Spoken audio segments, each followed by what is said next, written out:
আসসালামু আলাইকুম রাহমাতুল্লাহি ওয়া বারাকাতুহু।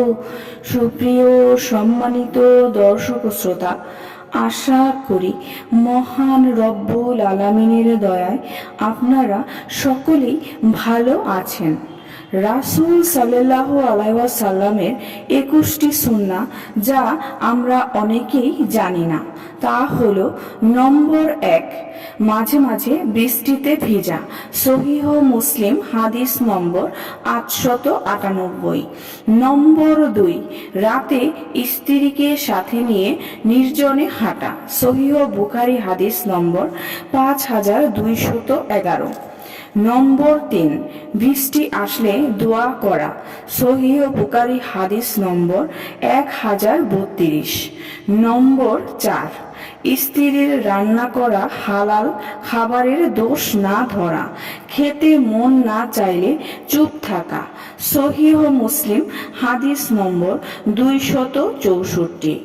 নম্বর 5, কোনো কিছু জানা না থাকলে স্বীকার করা যে আমি জানি না। হাদিস নম্বর 1595। নম্বর 6, মাঝে মাঝে বিপদে আকাশের দিকে মাথা তুলে তাকিয়ে নিজের কষ্টগুলো আল্লাহকে বলা। সহিহ মুসলিম হাদিস নম্বর 2531। নম্বর 7, খুব খুশি হলে সেজদায় লুটিয়ে পড়া। নম্বর 8, ধোঁয়া ওঠা গরম খাবার ঠান্ডা না হওয়া পর্যন্ত না খাওয়া। বাইহাকি হাদিস নম্বর 428। নম্বর 9, নফল ও সুন্নাহ সালাদগুলো নিজের ঘরে পড়া। সহিহ বুখারী হাদিস নম্বর 731। নম্বর 10, বাসা থেকে বের হওয়ার সময় এবং বাসায় ফিরে 2 রাকাত সালাত আদায় করা। নম্বর 11, দাঁড়িয়ে দাঁড়িয়ে জুতা না পরা, বিশেষ করে সুজুতা স্যান্ডেল না।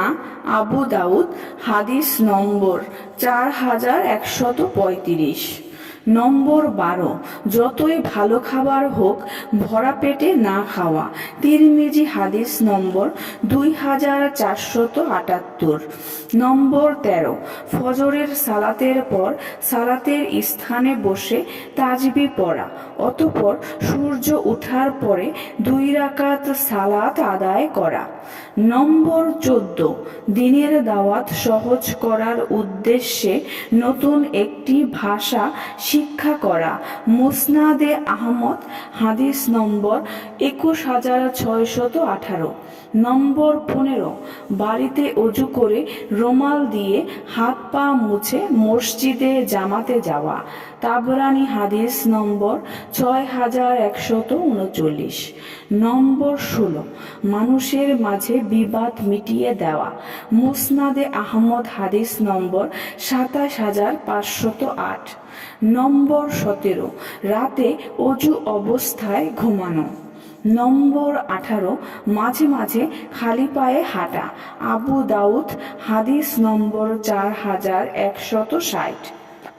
নম্বর 19, যদি কারো উপর কোনো কষ্ট আসে আল্লাহ তাআলা এর কারণে তার গুনাহসমূহ ছড়িয়ে দেন, যেমন ভাবে গাছ থেকে পাতা ঝরে পড়ে। সহিহ বুখারী হাদিস নম্বর 5684। নম্বর 20, যে মানুষের উপকার করে সেই সবচেয়ে ভালো মানুষ।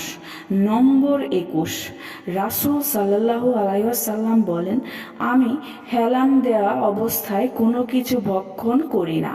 সহিহ বুখারী হাদিস নম্বর 5190। মহান আল্লাহ তাআলা আমাদের সবাইকে উক্ত হাদিসগুলো জেনে নিজে আমল করার এবং অন্যকে জানানোর তৌফিক দান করুন, আমিন। সুপ্রিয় সম্মানিত দর্শক ও শ্রোতা, আশা করি ভিডিওটি ভালো লেগেছে। ভিডিওটি যদি ভালো লেগে থাকে অবশ্যই চ্যানেলটি সাবস্ক্রাইব করবেন, লাইক করবেন, কমেন্ট করবেন এবং বেশি বেশি শেয়ার করে দিবেন। সবাই ভালো থাকবেন। আল্লাহ হাফেজ।